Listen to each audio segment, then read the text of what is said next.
ও মাই god, Dhaka ক্যাপিটালসের বিপক্ষে কেমন অগ্নিঝরা batting করলেন তামিম ইকবাল। প্রথম 17 বল খেলেই 50 তুলেছেন তিনি। বন্ধুরা, ভিডিওটির বিস্তারিত জানতে ভিডিওটি শেষ পর্যন্ত দেখুন। দর্শক, এদিন প্রথমে টস জিতেই ব্যাটিংয়ের সিদ্ধান্ত নিয়েছিল ঢাকা ক্যাপিটালস। ঢাকার হয়ে তেমন শুরু থেকেই ব্যাট হাতে যেন খেলতে পারেননি কেউ, তবে দলের হয়ে 50 তুলেছেন তানজিদ আহমেদ তামিম। তাই তো মাত্র 139 রানে অল আউট হয়েছিলেন দলটি।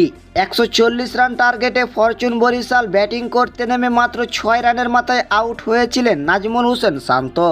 এই দিন দলের হয়ে যেন হাল ধরেছিলেন তামিম ইকবাল এবং ডেভিড মালান। ডেভিড মালান নির্ধারিত 41 বল ব্যাটিং করেই 3টি ছক্কা এবং 1টি ফোরের বিনিময়ে 49 রান করেন। অন্যদিকে তামিম ইকবাল নির্ধারিত 48 বল ব্যাটিং করেই 1টি ছক্কা এবং 6টি ফোরের বিনিময়ে 61 রান করেন। বন্ধুরা, তামিম ইকবালের এমন আগ্রাসী ব্যাটিং আপনাদের কাছে কেমন লেগেছে তা অবশ্যই কমেন্টে জানাবেন। আর ভিডিওটি ভালো লাগলে একটা লাইক দিবেন। যারা আমাদের চ্যানেল নতুন, অবশ্যই সবাই চ্যানেলটি সাবস্ক্রাইব করে দিবেন।